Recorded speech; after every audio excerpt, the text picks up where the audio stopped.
if you like your health care, you can keep it. Oh, thanks, Massa. Yeah, you're welcome. Confession time with Beto. Oh, he's going to a priest? Vito Beto. He is right? the priest, He's isn't the he? priest? Can news be without a point of view? Yes. CBS says it can. Man. Yes. Man. And Justice Department on Eric Gardner. We're going to go there. Oh. Ooh, we're going to talk about that. What about Trump? We got a little intersectionality in the studio with Andrew Klavan. Hey! Andrew Klavan is in Moscow. Sit next to me. Wait, you said something about intersectionality. Yeah, how'd that work? Something like that. Well, welcome to CrossPolitic on the Fight, Laugh, Feast Network. Pastor Toby, Chuck Knox, Gabe, it's good to be here with you guys. And we want to just jump right in this. We got a full show today. Yeah. Andrew's going to be on the show the whole time. If you don't know who Andrew Klavan is, what is wrong with you people? Come on. What's wrong with you people? There you go. Andrew Klavan is the author of such internationally best-selling crime novels as True Crime, which was filmed by Clint Eastwood, Don't Say a Word, filmed and starring Michael Douglas. Are you best friends with Clint? Oh, are you kidding? Me Yeah. and Clint are like this. Stephen King called him the most original novelist of crime and suspense since Cornell Woolrich. Whoever he is, right? Yeah. I was like, whoa. I know Stephen King. His most recent work of fiction is a serial fantasy thriller podcast, Another Kingdom. And you've been releasing it on podcast and then hard copy. That's it. Podcast, and then a novel comes out later in the year. Okay, and it's on iTunes list of top 100 podcasts. It's going to be published as a novel trilogy. The third volume's coming out this fall. The first volume just came out, and the second one will be next year, and then one after that. There's plenty more where that came from. Okay. I love this Damn, stuff. that's a gigantic bottle. It's I don't know about that. I feel like we're sinning. Andrew's nonfiction includes a memoir of his religious journey, The Great Good Thing, which I have here.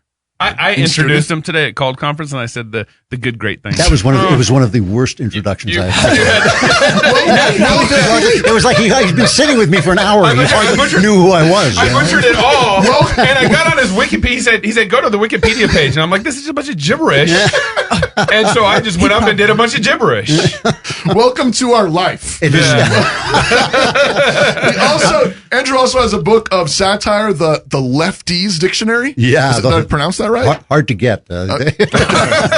His essays. Ask him for a PDF. He'll send it to you. His essays and op-eds on politics, religion, movies, literature have appeared in pretty much everything and everywhere. Wall Street Journal, New York Times, Washington Post.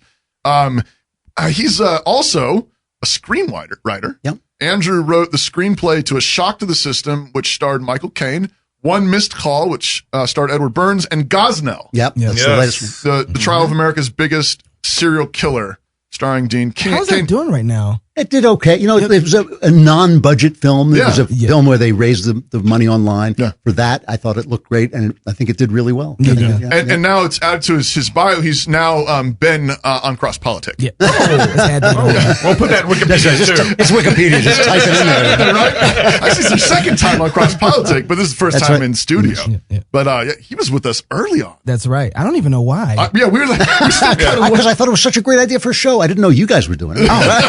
So if you remember 2 years ago, days. I reached out to you on Twitter and said I want to get you on the show for the good great thing, and you actually responded to my tweet. I think this is before you were big, and he's like, I need an interview, so I'm gonna come on CrossPolitic. So he emailed me, and I was like, shut up, and he got back to me. And then after the show, if you guys remember, we asked Andrew if he would give us a little plug. You wrote us a little plug for our website that we still actually have on our website. There you go. What a guy. I can't even remember what the plug is, but it's a really nice plug. Serious. It was really good. And then I did a follow-up. You know how I work with people. I slowly get them to like me. And I don't think it's working. It's really slow. that's why Gabe's post-millennial. He's like, and then I have to be. And then I emailed him. I said, hey, can I get Ben Shapiro on the show? And then he connected me with Ben, and then we got Ben on the show after that. You're a gentleman in a really scholar. Or a scholar, right? Also, just for events coming up, we have the Post-College Life Conference coming up here in Moscow on August 16th and 17th. There are this is for people who've graduated college, right, or at least tried to, and we got talks on business, how to buy a car. Ooh. I'm going to be speaking a couple of times. What are you going to be speaking about? I can't remember. It's going to be really great. Yes. Yeah. He's going to make post-college life great again. I'm doing Life Between the Sexes. Oh, good. So, good. you know. And then we're also dealing with people from other planets. We're going to be doing a panel on intersectionality. Are we? I'm just kidding. We're going to be doing a panel on identity and media. Also, if you haven't joined the CrossPolitic Fight Laugh Feast Network yet, what's wrong with you? Yeah. You too could be drinking your favorite beverage out of these Fight Laugh Feast Network pint glasses. Yeah, they're not just Presbyterian, they're Baptist too, so you can put water. We don't they don't discriminate. Whatever you want. You can put Diet Coke in there. Iced tea. And also, we got new club member content that's in the portal for our club members on raising sturdy kids with Dr. Keith McCurdy. That's right. Yeah. It's awesome. Raising sturdy kids, great content. So make sure you guys log in, enjoy that content, and join the club. These are on a limited when they're gone, they're gone. Supplies last, And I'm sorry if you're the last one that didn't get one. But we got plenty of them right now, and I'm working on the process of mailing them all out to you guys. So please bear with me. So if you're not there yet, bear with me. It's Gabe's fault. Yeah, it's my child slave laborers helping me line up fold all the boxes, pack all the content, all that stuff. I know. This is recorded. Please, this isn't going on DirecTV. This is going on just on our podcast. All right. Yeah. So this past week, Joe Biden decided to finally start campaigning like a moderate.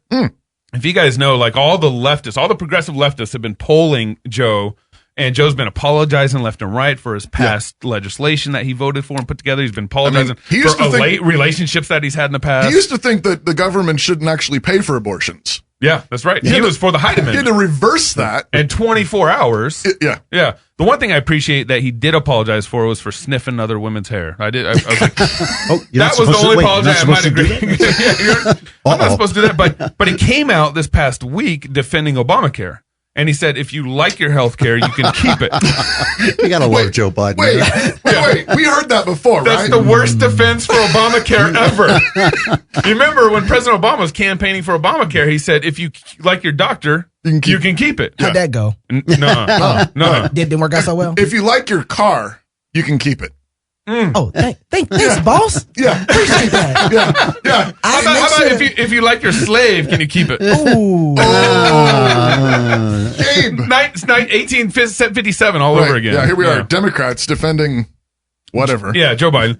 And so he defends Obamacare, and if you guys, but it's him campaigning as a moderate is what he's trying to do. Right. Well, yeah, that's because all the polling just came out, and he's a little more ahead than what he thought. Oh, really? This is because we're in the middle of Hunger Games 2020.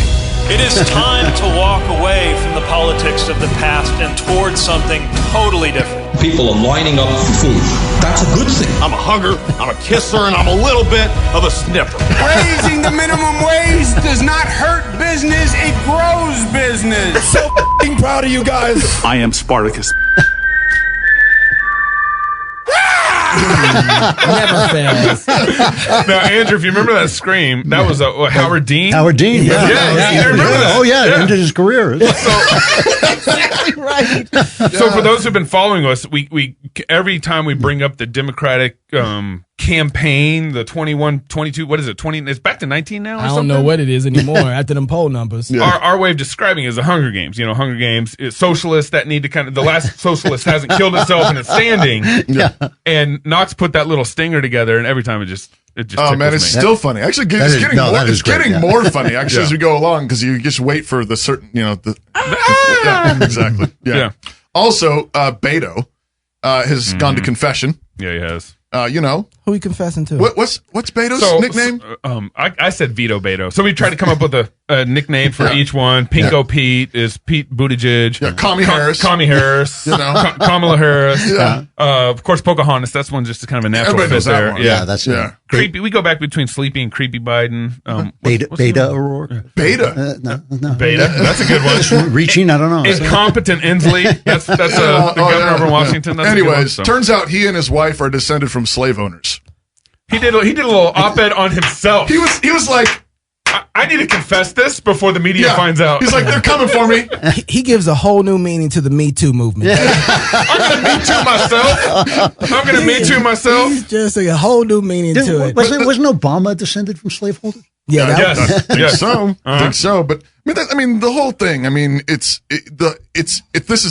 keep saying intersectionality, but it's like I'm a victim too. Yeah. And he's defending reparations. So it's this weird sort of like, I'm a victim of my own family. And this is why we need reparations. Well, it's a way too that, Joe didn't do it fast enough, but it's a way for things not to stick to you. So no one else can come out and dig out the dirt, and it's a way for him to protect himself from actually being stung by anything. To pay homage to the gods. This is a modern, right. Well, that's what I was going to say is don't miss the fact that in secular politics, there's a deep religious current running through all of this. This is a form of justification. Yep. So you confess your sins so that you can be clean, so that you can be justified, so that you can be elected. So, right? So, Klavan, you got any slave masters in your family? My people were slaves in Egypt. Right. Okay, you good, brother. Did you get reparations for that? Yeah, absolutely. We got a little model pyramid. It was just it's not much, but it looks nice on the shelf. Okay.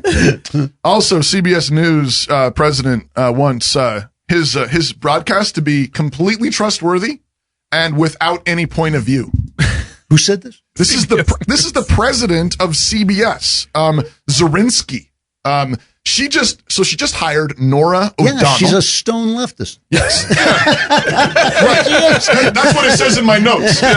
Nora O'Donnell just became the next anchor of the brand-defining CBS Evening News. And this is the seat that was once occupied by Walter Cronkite, right? Wow. He's this sort of iconic voice and face for instant situations like the assassination of John F. Kennedy and Vietnam. Traditional news, right? Yeah. Where there's facts. And, of course, O'Donnell was very excited to recount that she received a congratulatory phone call from Oprah, who told her the evening news is O'Donnell's supreme destiny. And Oprah's absolutely neutral, baby. Yeah, she shouted her abortion, didn't she? That's how you know that, CBS is about to deliver trustworthy broadcast without a point of view. Well, it makes sense, though, because right now Fox is the big guys on the block. Yeah. And no one's doing They're pulling their the best. numbers. That's like having beer with phone with no beer. That's what that is. What? News with no point of view. Phone with no beer. I know. That's what I'm saying. So you think they're a great analogy. You notice how we were trying to move on as fast as we could? Andrew, I just want to say sorry right now. You're trying to save That's the them. reason why I was You're being good. What the hell, man? That's why you're here. I'm just watching you go down.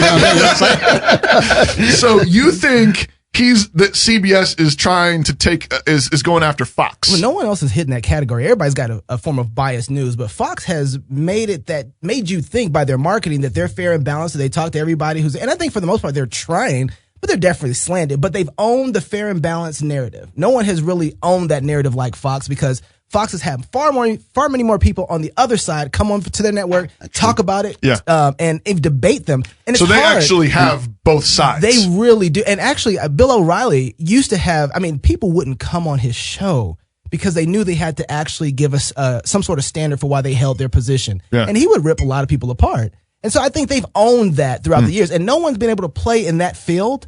And I think what they're seeing at MSNBC? MSNBC. Yeah.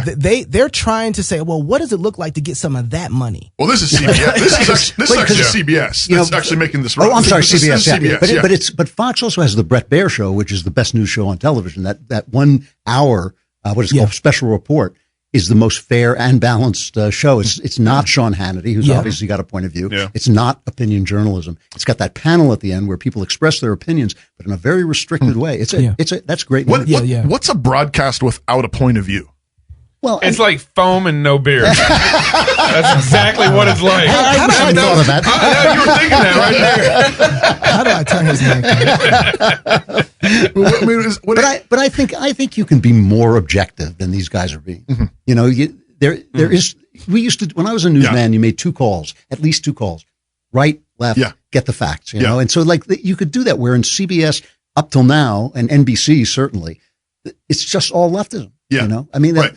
So best spin on this is that just means fair and balanced. Yeah. That would be the best spin. Of course, it's a little bit hard to take it seriously when you have the new anchor being congratulated by Oprah and she did a story with, what was the gal's name? I told you this I was earlier with Gayle King. They were featured on Hollywood Reporter, talking about the Parkland kids leading a revolution. That's what I mean. That's not fair and balanced. That doesn't seem like, Gail, which is Oprah's best friend. Pardon, what? Yeah, that's right. Okay. Oprah's best friend. Pardon me if I'm a little cynical. I lived next door to Oprah for About 10 years. Oh, I want you to know. really? Yes, in Montecito, California. I always figured that's why the fires would never come and get me, because the angels would come down and protect me, like from the forest fire. But every now and again, I would drive home and there'd be a guard on my street because Obama was at her house having a fundraiser. So, Visiting. There we go. Yeah. So if you guys remember in 2017 when the whole Eric Garner thing went down, there's cops and Eric Garner was selling cigarettes on the street, and cops illegally selling. Illegally, horrible. He didn't have a license. So legalistic. And cops came and talked to him, and then they were going to arrest him, and then he, I think, resisted at some level, but it escalated to the point where the cops choked him out, and he died. Yeah, he gasped, "I can't breathe." I can't breathe. And the famous "I can't breathe," and he died. That became kind of this iconic statement for the Black Lives Matter. Last week, the Justice Department is decided not to bring federal charges against the police officer in that case. Yeah, there's several things that were interesting about this. I actually had just honest questions. I wasn't sure I understood completely what was going on. Yeah. We were talking about this earlier, trying to figure it out. But so first of all, it's interesting that this is federal, right? Not state. Justice Department. Yeah, so it's not state. And it also says in the story that we were looking at that there is a New York PD investigation that's still pending. Okay. So the actual there's some NYPD state or local charges still pending. But there was also already a civil settlement with Garner's family. $5.9 million was paid by the city to the Garner family. How, Sway? What? How? They wrote a check. I don't know. Yeah. Civil suit. But that was insurance probably paid for it. But that was a civil suit, and the civil suit found the police officer, Pantaleo. That's how you say it. I just said it. Yeah. He was found guilty of use of excessive force in the arrest. Yeah. In the civil suit, I don't know what's the status of any kind of criminal suit. Well, see, normally the feds only come in if it's what they call a civil rights violation. People forget that most crimes, like murder, is a state crime. Right. It's the state that comes after you for murder. And the civil rights things were put in because in the South for a long time you couldn't get convicted. The states weren't compliant. That's right. You couldn't get convicted for killing a black guy, so the feds would come in and say, "Well, you violated." Right. So you have 14th Amendment and so on with civil rights legislation. So I'm not sure that this is a civil rights violation. It sounds like the guy just used excessive force. Right. Yeah. And that's what we were kicking around because on the one hand, that's why the Justice Department wouldn't bring charges because they're saying this is no civil rights issue. Yeah. And I think in order to demonstrate that, they would have to prove basically that the police officer used excessive force because he was black. That's right. And even the Obama Justice Department would make a fuss about these things, but they almost never brought those federal charges because it's hard to do. Yeah. A lot of the time, this case sounded very, very dubious. It sounds dubious. You choke a guy when he's selling cigarettes. Yeah. Come on. Yeah. But the one that was in St. Louis, Michael Brown, the cop had a much better case, and the feds made a big fuss about it, but they didn't bring any charges. Look, there reach either. for my gun. You know what I'm saying? Well, yeah. I'm just what saying. happens. So I get that. Philando Castile, though, that one bothered me a lot. That was, for all intents and purposes, I was Philandro. That bothered me. Yeah. What bothered me about this particular case too is that it took 5 years. But our justice is slow in our nation. But here my thing, and I hate these cases because I don't think we can really get justice from them. What do you mean? $5.9 million to the family. Okay, doesn't bring the guy back. Yeah, exactly. Yeah. That doesn't replace your dad. No, and I don't think that officers have the chance to tell the truth about the situation. If the police officer actually was able to say, yes, I did choke him, my intent was not to kill him, I feel horrible about this. I was trying to restrain him. I was trying to do my job. Look, this is what the laws are. If we don't like them, I think we should change it, but this is what I'm trying to do, and I made a mistake. No officer can actually come out and say he actually made a mistake doing something without getting his whole hind end fried off. Right. Because that sets a precedent. Exactly. Okay. And not just a precedent, but he hangs himself in front of the prosecuting attorney is going to have his insides out for that comment. Yeah.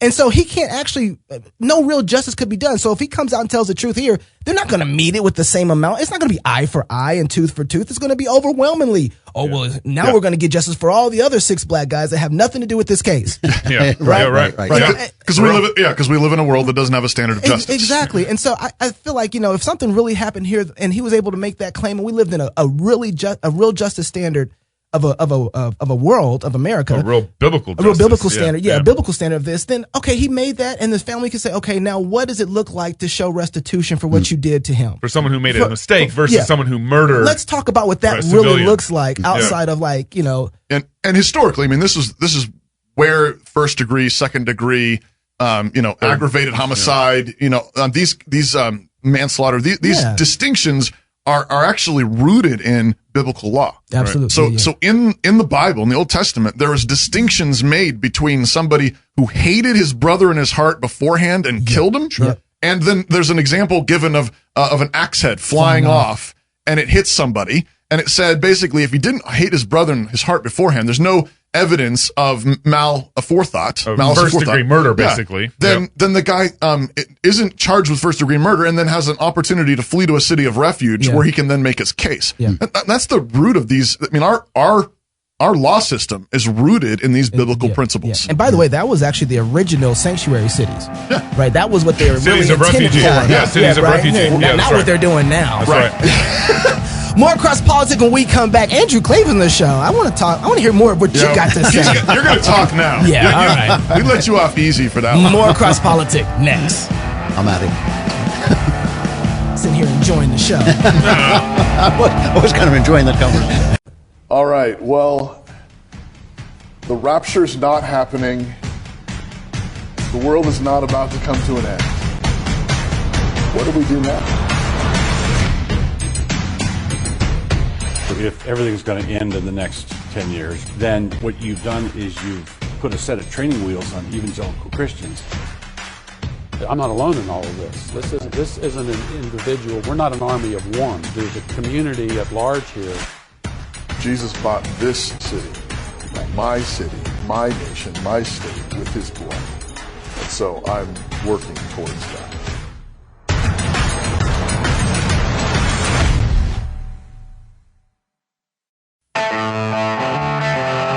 He's still here. He didn't leave. They locked the door. I don't know. He tried to move over to my side. We got Tiny back there blocking the door. So. Here we go. Welcome to CrossPolitic. No. Gabe. Welcome back to CrossPolitic on the Fight Laugh Feast Network. And with us in the studio today, we are very grateful to have the one and only Andrew Klavan. Yes. Thank you for joining us, It sir. is a pleasure. It actually is. Yeah, so that's nice. I'll give you my wallet later. You're used to that. So, Gabe, did Trump tweet anything this week? What were you talking about in your tweet about going back to their home? Well, I didn't mention names, and I didn't do that, but I will tell you, with our country, and I think everybody in this audience, these are great manufacturers, great workers in our audience, too. They brought a lot of their workers here. If you're not happy here, then you can leave. As far as I'm concerned, if you hate our country, if you're not happy here, you can leave. And that's what I say all the time. That's what I said in a tweet, which I guess some people think is controversial. A lot of people love it, by the way. A lot of people love it. But if you're not happy in the U.S., if you're complaining all the time, very simply, you can leave. You can leave right now. Come back if you want. Don't come back. It's okay, too. But if you're not happy, you can leave. I don't think the message was, if you're not happy, you can leave, but it's something like that. So this is what he actually tweeted. So this is July 14th. So interesting to see progressive Democrat congresswomen who originally came from countries whose governments are a complete and total catastrophe, the worst, most corrupt, and inept anywhere in the world, if they even have a functioning government at all, now loudly, second tweet, and viciously telling the people of the United States, the greatest and most powerful nation on earth, how our government is to be run. Why don't they go back and help fix the totally broken and crime-infested places which they came from, then come back and show us how, etc. What's the time? You done messed up, Aaron. Hey, Aaron. What's the timestamp of that tweet? It was 3:45 That's what I want to know. 5:27 a.m. So here's part of the thing is, like, Trump doesn't apologize, right? But he does make adjustments when he knows he kind of went a little too far, or kind of said it in a way that he didn't intend and it came off. I want to ask. So I think he's making adjustments. What do you think Trump's doing? Well, he's got a strategy, but he made a mistake at the same time. Okay. The mistake was using the phrase "go back where you came from," because that does have racist connotations. It's a dog whistle. If we're going to say that Ilhan Omar was wrong to say the Jews supporting Israel is all about the Benjamins, which dips into this anti-Semitic cliche, then it's wrong to say "go back where you came from." So he fixed it. You heard what he said. If you don't like it here, leave. which I agree with. I think we all agree. You don't like it. There's a plane leaving every 20 minutes. You know, you can get out of the country. Is that what he meant? Do you think that's what he meant? Yeah, basically. But the strategy here, was Nancy Pelosi was in this cat fight with the axis of Sheevil, as they now call it. and what he wanted to do was he wanted to get the Democrats back on their side because he knows that they pay dividends. People look at them. They are ignorant. They are radical. They're socialist bordering on communist. And Ilhan Omar is this close to wearing like a suicide belt. That woman is oh wow. I mean, that woman she's raising money with people like CARE who have been connected to terrorism. Muslim Brotherhood. And she has expressed, she once gave an interview where she said basically made moral equivalence between the United States, Britain, and the army, and Hezbollah and Hamas. And I think that, she has got a real problem on the Sharia side. So what Joe Biden is in the Democratic race, Hunger Games 2020, you kind of have Pelosi with the what you call them? The axis of Sheevil. It's not mine. The young freshman representatives. And here's the thing. Pelosi is just as radical as they are. She's just an old hand. She's a smart, canny, person who knows that they're making them look bad. So she's going to the so-called moderates in the field, and they support her. Yeah. They want these four off TV because they're ruining their chances of getting reelected in Trumpville, right? But Trump has just made it so they had to go and defend him. It actually was kind of brilliant in one way, but it was also, I worry that he's not expanding his base. This is my fear that he's. In what way? Well, because what voter who didn't vote for him the first time is going to hear that tweet and say, "Oh, now I get it. He's a jerk. Okay, I'll vote for him." I mean, the people who love him for his jerkiness because it fights back. Yeah. And the people who've rejected him for that, the people who've rejected him are not going to be converted if he doesn't kind of change his tone up a little bit. I'm thrilled that he's fighting these people because they're absolutely out of their minds. But I do worry that he continues to alienate women and people who didn't vote for him the first time. I don't understand why he jumped into this in the first place, because he had Nancy Pelosi and the freshman 4, freshman 20, someone might call it, fighting with each other. Yeah, but he didn't want that. He wants them all associated together. But why? That was a good thing. He got infighting in the Democratic Party, and which means that distracts from Trump and what he's doing. He can do other things. But when you have Nancy Pelosi and the entire party saying, we defend these 4 women, then they're all in the same boat. And then people start to say, oh, they're all radicals. They're all radicals. Yeah, which is good for re-election. It was funny because as I'm watching this, in the press conference that they threw, they're sitting there, this is a distraction. And I was like, yes, yes, please keep being distracted. I don't, my problem with Trump on this is that, hey, Trump, I like what you're doing. Keep saying all the crazy stuff you're saying. Because if they're busy answering you and doing press conference, they ain't doing nothing. Yeah. Right. And I need a couple more years to pass by where they ain't doing nothing until we can get them out. So you're doing great, boss. He's good at what he does. There's no question about it. But there was, I have to agree with you when I heard that, like, as somebody who's been told to, go back to where you came from, I heard that and was like, had a flashback in the middle of that. It was like, I don't think you want to say that there. I was on your team, but I kind of got a duck on that one. I had the same feeling. I just thought, just not quite, Like if he had said, if you don't like it, leave. Yeah, right. And I was trying to figure out why he was trying to unify him, because I know he threw Nancy Pelosi a bone. I just didn't know why. Because and if you do something like this, you got them all fighting. He came out hardcore for Nancy. Yep. Hey, y'all need to get behind Nancy. And so it seems like this is covering up his tracks of a unity that he's sharing somehow with Nancy. Well, I think Nancy Pelosi must be ready to just blow her brains out. I think they're ready to wrestle the gun out of her hand because what's her name? Rashida Tlaib gets up and says, we need impeachment now, which is like, don't throw me into the briar patch. As far as Trump is concerned, he'd love for them to impeach him. Bring it. Bring it. So I want to turn the corner here because last week, Trump invited kind of all these kind of right-winger conservatives to the White House to talk about kind of deplatforming, what social media stuff. And he had some kooks in the crowd a little bit. It's Trump. Yeah. They come with territory. Alex Jones wasn't there. Okay. He ain't nowhere. I was going to say he's never there. But this is something we've kind of been wrestling with just on our little show level, trying to figure out, how do we proceed kind of moving forward. And I know the Daily Wire has been talking about this. How are you guys kind of handling a lot of the either deplatforming or demonetizing censoring issues, the censoring? Well, it's a real problem, and I think Trump did a really smart thing, because what he was sending a message to Zuckerberg and Jack over at Twitter. He was saying to them, we may win, and if you do everything you can to stop us winning, and then we win, you're not going to be happy campers, because then we're coming after you with some anti-monopoly laws and maybe some, law. Right now they operate as platforms, which means you can't sue Facebook if I go on and slander you. You can sue me, but you can't sue Facebook. If Facebook gets regulated as a publisher, which is what they are when they start to edit us, then you can sue Facebook for every single lie told about you on Facebook. Yeah. So what Trump is sending a message is, I may win. You don't want to mess with me. You don't want to try and stop me, because if you lose, I'm going to bust you. So that's helpful. And the question I had was, so are they currently more like a public utility? I feel they are. I feel that they are virtually monopolies. I actually feel a lot of conservatives are like, oh, don't touch them. They're private industries.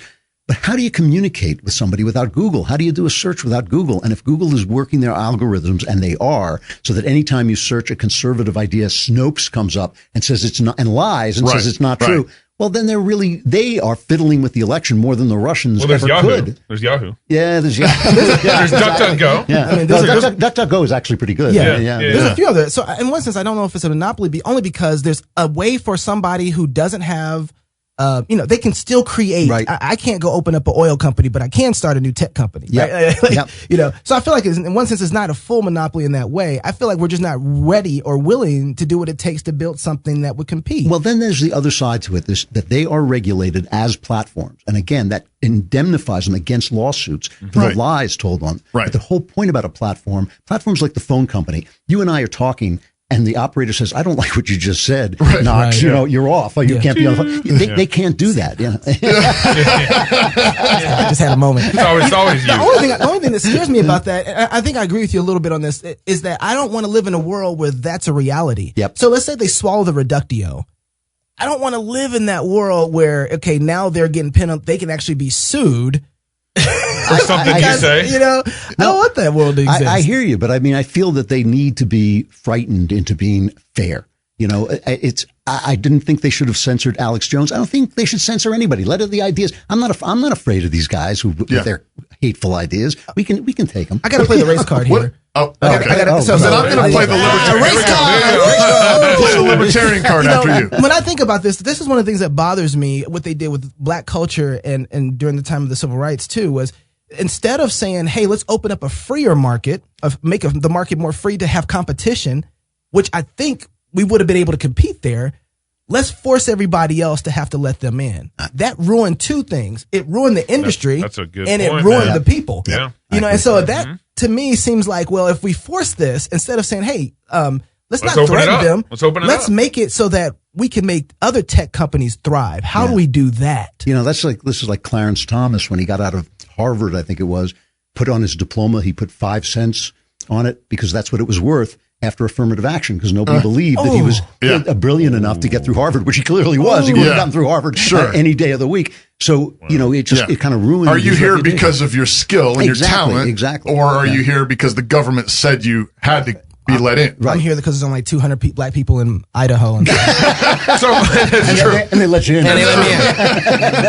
So I think part of the problem here is we have some short-term pain going on. We have, Facebook and Twitter and those guys are not being, there's no transparency there. No. They're obviously being even hypocritical in their current application of even their own standards, right? Right. But I don't want the government to step in the short-term pain, because I believe in the long run, the free market figures these problems out. You know what I'm saying? It does. I feel these guys have gotten so powerful that I'm not sure it's going to work this time. I mean, basically, they made all this fuss about the Russians tampering with the elections. Yeah. Here's Google, who is willing to help China censor dissidents, messing with our elections by making sure that conservative voices are dialed down until 2020, which is what they're doing. Right. And Google had a contract with China that they were going to create a search engine that was going to be controlled by China. Really? Yes.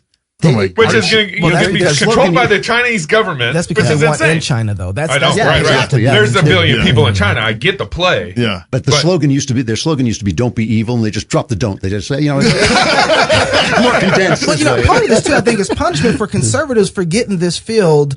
The last 20 years, they've forgotten. Liberals have gotten into two things that's really messed up conservatives: education and tech. Yeah. Right, those two things have ruined conservative and media. Well, that's both. That's the big three. Yeah, absolutely. But tech is kind of, it also encourages. Talk about ruining people. It encourages this outrage mob behavior where I make a comment. This happened to me last week. I make a comment on Twitter, and it's worth it to them to come after me. Oh, that's an outrage. I'm outraged. Right. And then Twitter starts sending me these notes saying, well, you've been reported, and this time we're not going to do anything, but you have been reported again and again. I got like 50 of those. Wow. And then you start to think, well, should I send this tweet? It chills speech, basically. Yeah. So it seems like necessarily, I think most of us here have kind of a strong libertarian bent. Yeah. Like, free market, free speech. And I really do. Yeah. At the same time, it seems to me that, it's inescapable, though, that there's still a morality. Yeah. Google has a morality. YouTube, even in the freest. People, even hardcore libertarians will say, so long as it doesn't harm someone else, right? Okay, but now you got to define harm. Right. Yep. When is something harming you? So like the squad, the axis of Sheevil, or whatever they were, was they're talking about PTSD. And you've got this like victim culture. Right. And this, so you send out a tweet and it really hurt my heart, Andrew. Right. I know. It reminded me of something that happened when I was a kid. Triggered him. And it triggered me. He started slitting his wrists. Well, if you don't like it, you can leave. If you don't like it, you can leave. You can come back, maybe if you want, but he just told me to go back where I came from. But the thing about speech is normally it doesn't hurt you. Like sticks and stones, right? Yeah. It says who? Well, right? That's the whole idea of free speech. There are such things as speech acts like threatening somebody that hurts somebody, crying fire in a crowded building. Right? But those are very limited. That's a very limited sphere of speech. Most speech doesn't hurt you. If I say something ugly, stupid, hateful, you walk away, or you say it back to me, whatever. We should My be adults. beard's better than yours. Yeah, well, you got me there. I'm caving on the beard. Yeah, we gotta figure out how to poke at him. Yeah. What about we're in the trans insanity moment. This is a perfect example. Okay, yeah. Or the drag queen story hour. Yeah. Okay, I don't know if you've been talking about this on your show. I confess I haven't been listening, but is that grooming little kids? Yes, of course it is. And should that be legal? I would say some of the stuff I've seen should not at all be legal. I think we've abandoned our children entirely. But but message. Push the button. But that's the thing that I'm talking about. Some of that stuff that we're talking about though is like seriously harming children. Yes. And children don't, you say, you insult me or, where I came from. Yeah. And, I can walk away or sticks and stones or whatever. But for kids. Well, children are a protected class. There's no question exactly, about it. But, and so it seems like society then has to make judgment calls at various points and say, okay, this book, maybe about Mormonism, telling the story of Joseph Smith, I disagree with. I don't think it's right, but I'm not going to say you have to outlaw all a picture book about Joseph Smith. Yeah. Okay. But if it's a story about the beauty of transgenderism or the beauty of having an older male lover for her little boy. Yeah. I'm going to say this is harming society. This is harming. And so I think sometimes libertarianism doesn't have brakes on it. Yeah. Like on abortion, I've watched them cave. A lot of libertarians cave on abortion. I don't even understand that argument. I get this all the time. Yep. They'll say, you're a libertarian. How can you oppose abortion? But I oppose murder too. I oppose killing. I don't see how it's libertarian to let a baby get killed. Well, because they don't acknowledge the baby and they just say, my body. Right. But my point though is even with the transgender stuff that's coming down, and the grooming that's happening in was it California public schools now, or basically just, are giving this, kindergartners, young kids, these lies, encouraging them to think of gender as fluid, it's not fixed, male and female, marriage can be whatever you want it to be, all this kind of thing. And I think we have to, I think conservatives' Achilles heel is that we have to recognize that really we have to have a standard to appeal to. And the standard of freedom, the standard even of freedom of speech is ultimately got to be grounded somewhere. Yeah. And as a Christian, I'm going to say that's grounded in the Bible. Yeah. That's grounded in the fact that Jesus died and rose again and is in heaven, seated at the right hand of the Father. And everybody's got a Bible. But if you don't have that standard, another standard's coming. Well, there isn't a better one. Well, that's what I think. I mean, that's why. That's More CrossPolitic with Andrew Klavan next.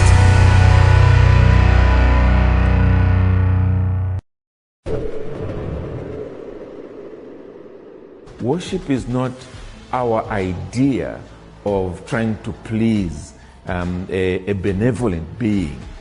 Worship ultimately is something that God Himself demands of His creatures.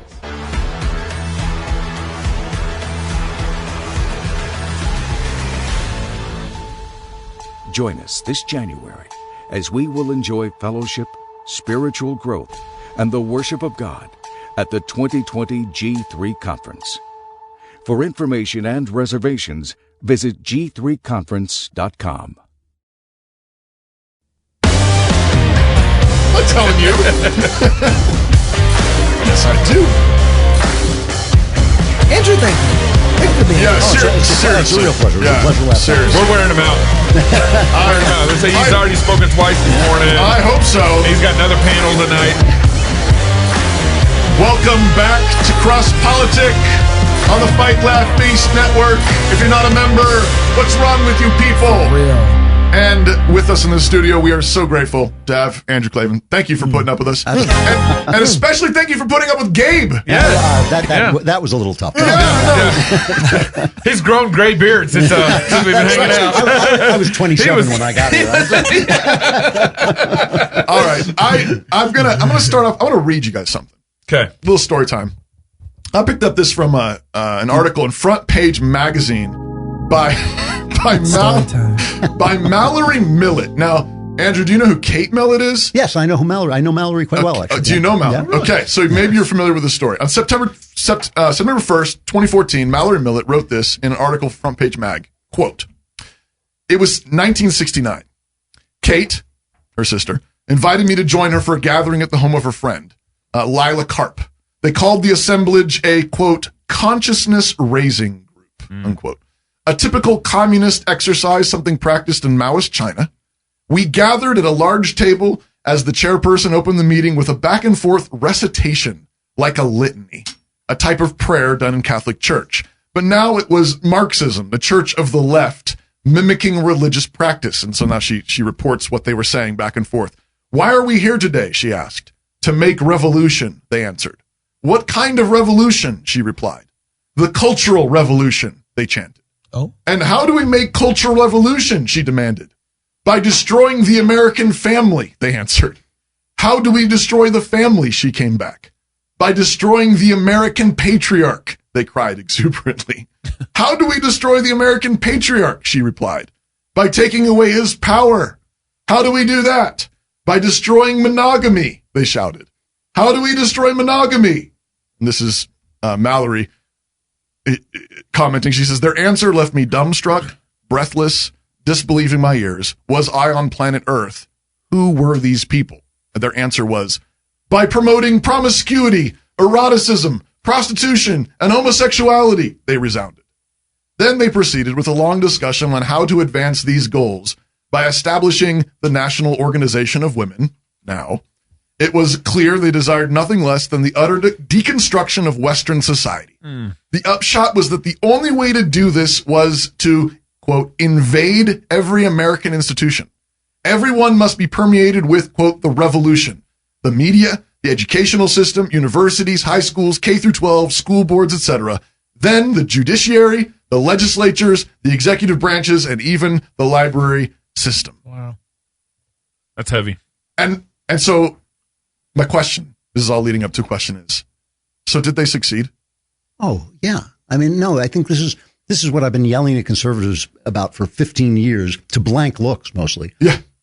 It was really, I think, when Reagan got elected, when they realized that they didn't own the electorate, they infiltrated every level of our culture. Yeah. The entertainment media, it's very, very hard to get work now if you're an open conservative. Yeah. Entertainment publishing, all the arts. All of it. Universities, we know what's happening in universities. Yes. I mean, guys show up. I show up to just give my mild-mannered speech condemning everything they believe in. And they start screaming. These are the places where consciousness is formed. Yeah. And the academy, the news media is the other one. Yeah. So this is the place where it's formed. But I don't blame them. I blame us.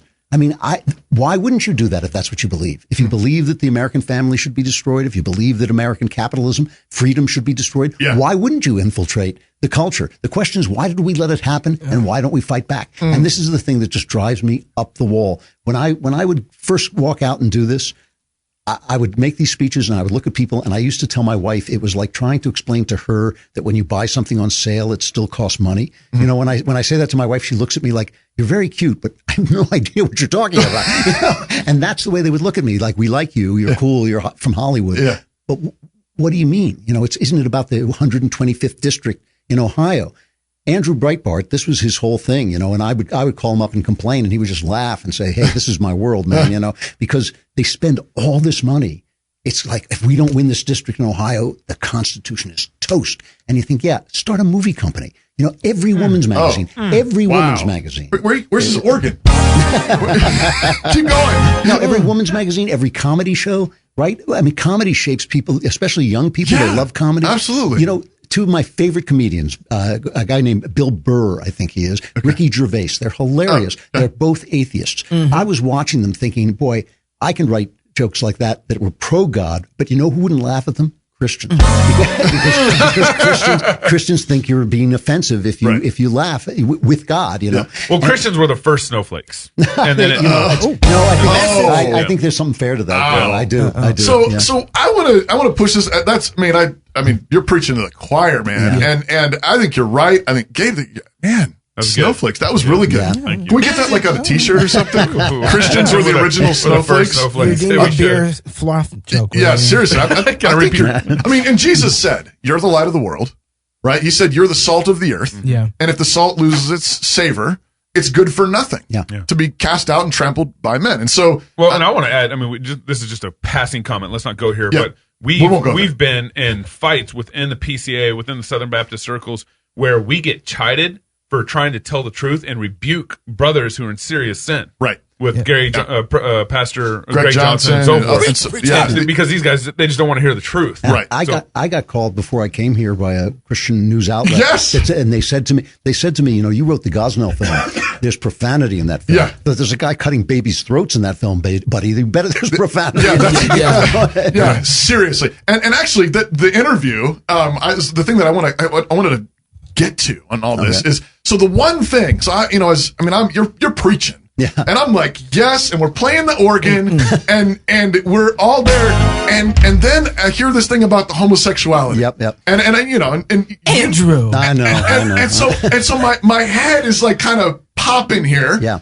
And we're thinking, okay, here's this group of people doing this Marxist seance thing. And part of the goal of taking down Western civilization, the revolution, is getting homosexuality in everything. Right. And so my question is how could we possibly separate that from the cultural revolution, the sexual revolution? You know, here's the thing. I'm a little bit, I know this sounds like a dodge, but it's not.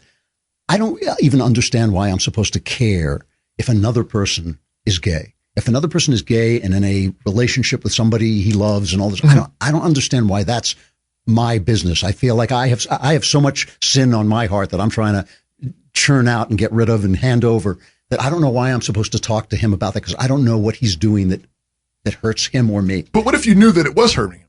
If I knew, now, see, there's so much gay evil where I come from, in Hollywood. There's so much passing boys around and infiltrating churches. You know more than I do. Running people out of business. You know, if they don't consent to their agenda or whatever. Right. So all that stuff I condemn as evil, and I have condemned it loudly.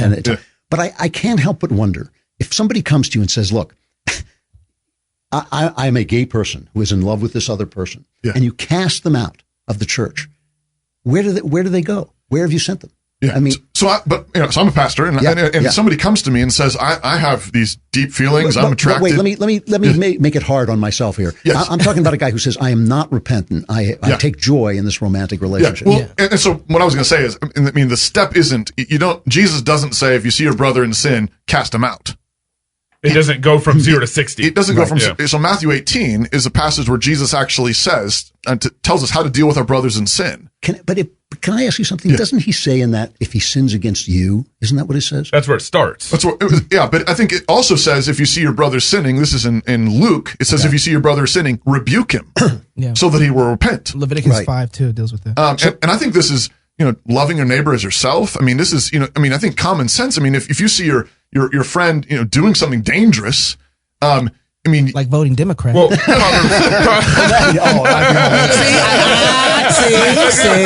Proverbs 27:5 says, "Open rebuke is better than love carefully concealed." Right. Which is a little bit about what we want to do with you. So here's my question. Yes. If a sin is something that moves you further away from God, that's the way I think of sin, right?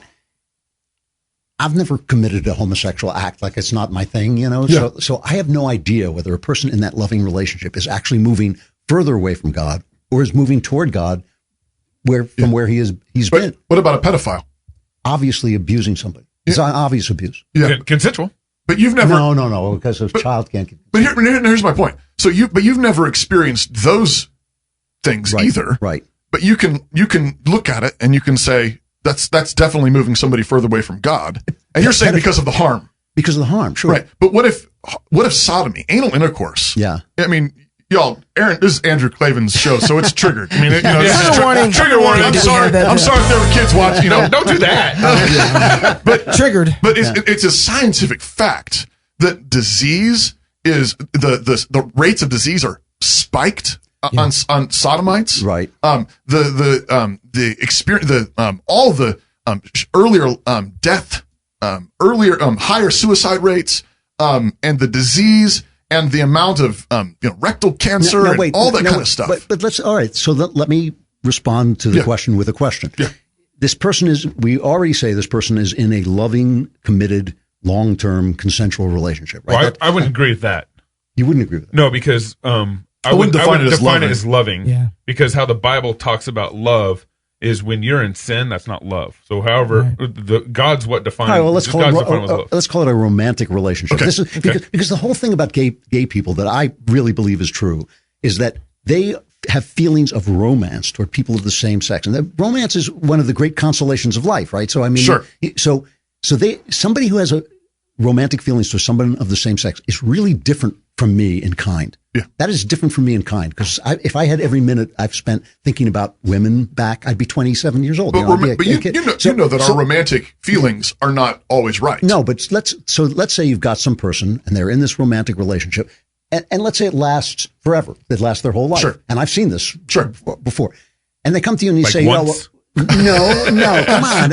Most of the gay people I know are conservative. Yeah, well, I'm saying most of the gay people, though, it's a that's because you're conservative. it's a notorious community that tends to sleep around. They're just among male homosexual. My question is, they say this to you and they say, yeah, well, we don't actually practice anal sex. We do other things. Then is it all right? No, because I would say, I think it's in a sense better. I mean, it's not as harmful and not as sinful, because this most specific thing is sodomy.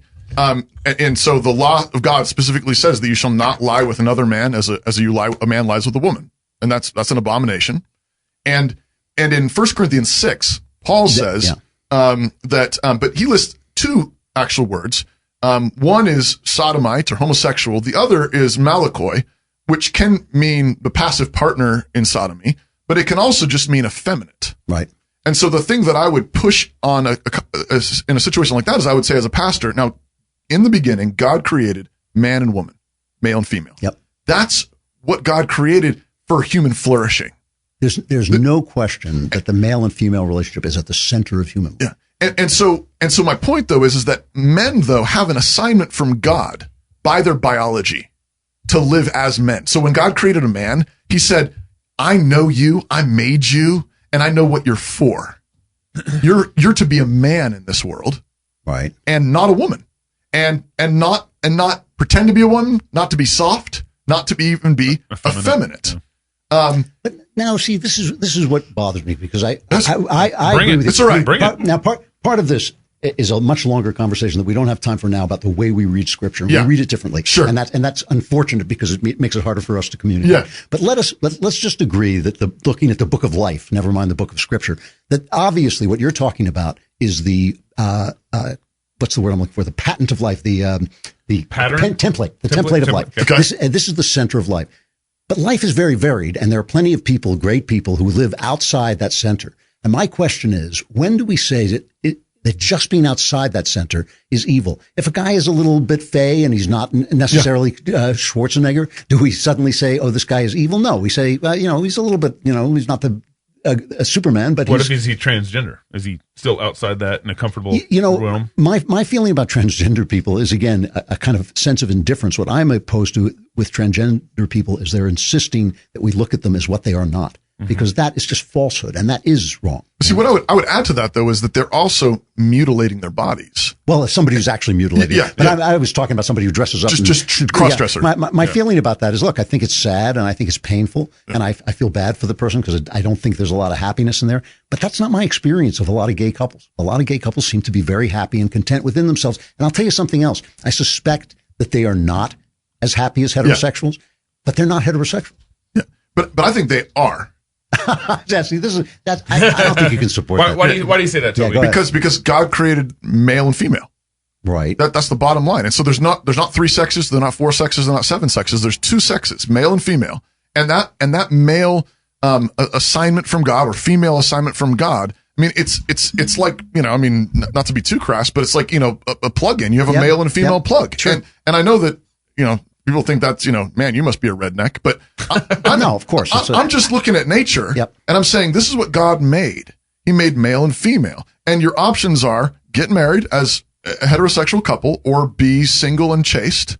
But you don't have the freedom to do something else that God didn't design you for. But when you think about, we're all guys here. When you think about how often you think about sex with women, and you're talking to somebody who doesn't do that, there must be something different about them. Right? Oh, sure. Okay. No. Yeah. But I don't want to downplay the real experience of people. But what I would say as a pastor, though, is somebody comes to me and they're struggling here, and I'm not going to dismiss it. I'm not going to say, you idiot, what's wrong? No, I get that.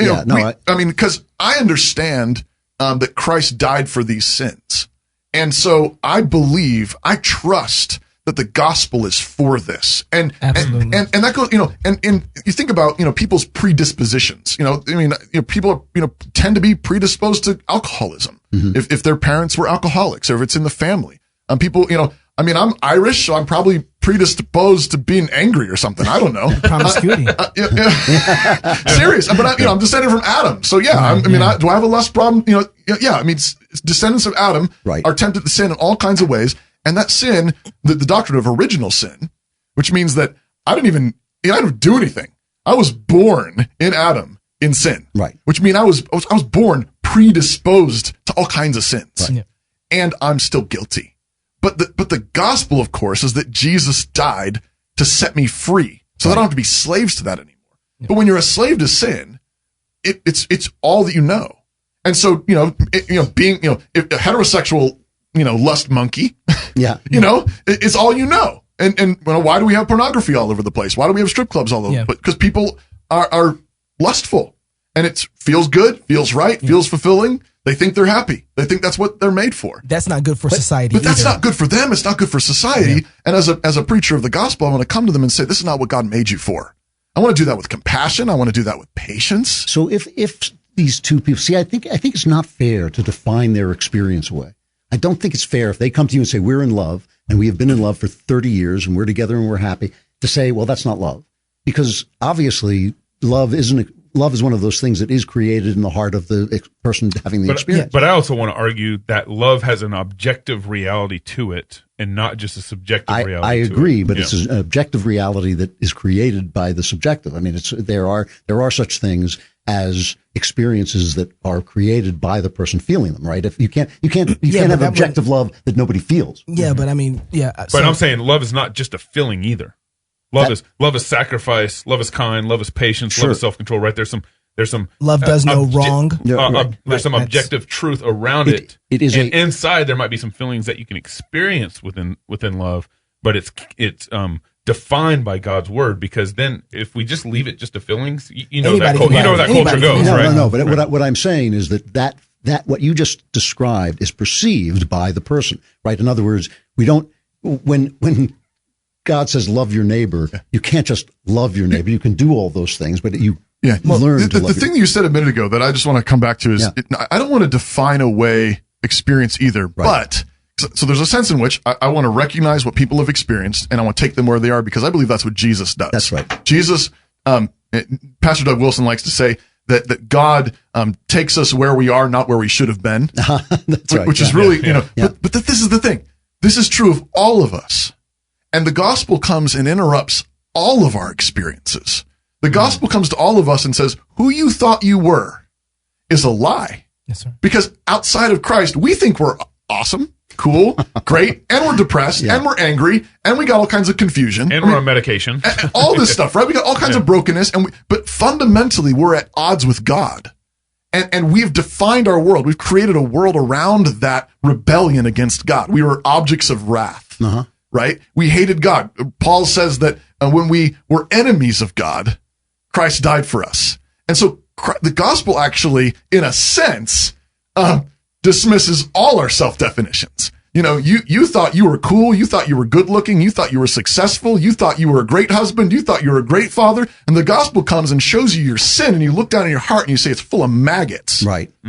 That is actually my experience. Yeah, what you're describing is my experience of coming to Christ, and a weirdly joyful experience. Right. But that's the thing, isn't it? Horrible. Thank you, Jesus.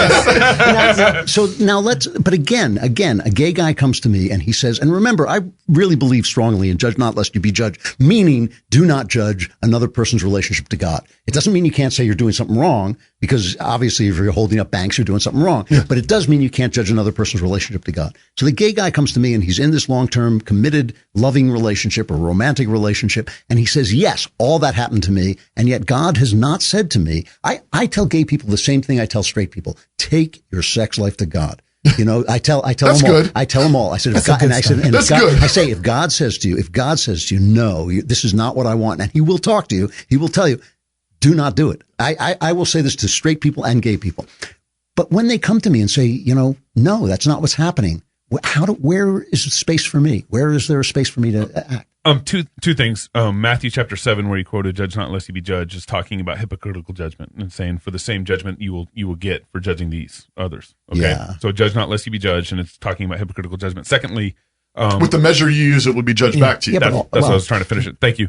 And then, but secondly, Christ constantly judged people's actions, and then he taught his disciples to go and do likewise.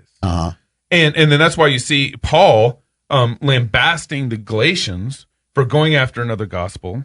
You see, or 1 Corinthians, saying, "Such were some of you." So Paul is being like his teacher and going out and judging righteously. So there's the hypocritical judgment, don't do. And in Galatians chapter 6:1 says, "You who are spiritual, go and restore those who are not being spiritual." So first, you who are spiritual, that means get right with the Lord, pull your plank out of your own eye, get right with Jesus.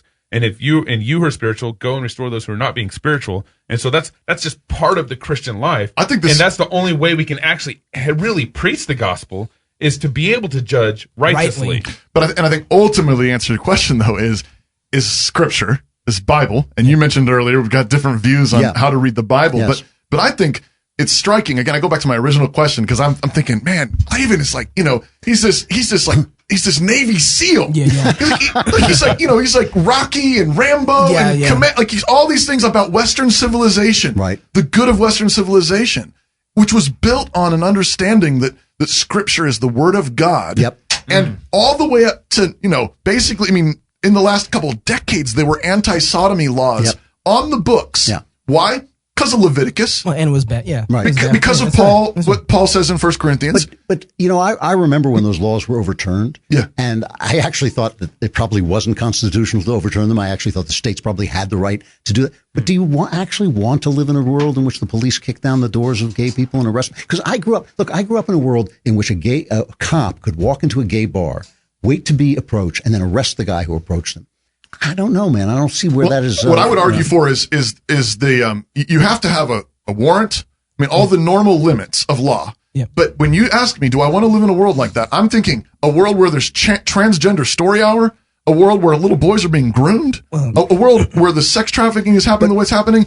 Absolutely, I don't want to live in that world. Right. I want to live in a world that's normed by God's word. Absolutely, because you know what? I trust God more than I trust anything we can come up with. Yeah, but there's a lot of stuff in our world that we think comes from. For instance, there's not a single sentence in the Bible. You're going to kill me for this. Okay. Hey, hand me my stone back there. You got my stone? We're about to have a stone in live on CrossPolitic right now. For once, it's not a black guy. Okay, we're ready. There's not one sentence in the Bible that says you can only have one wife.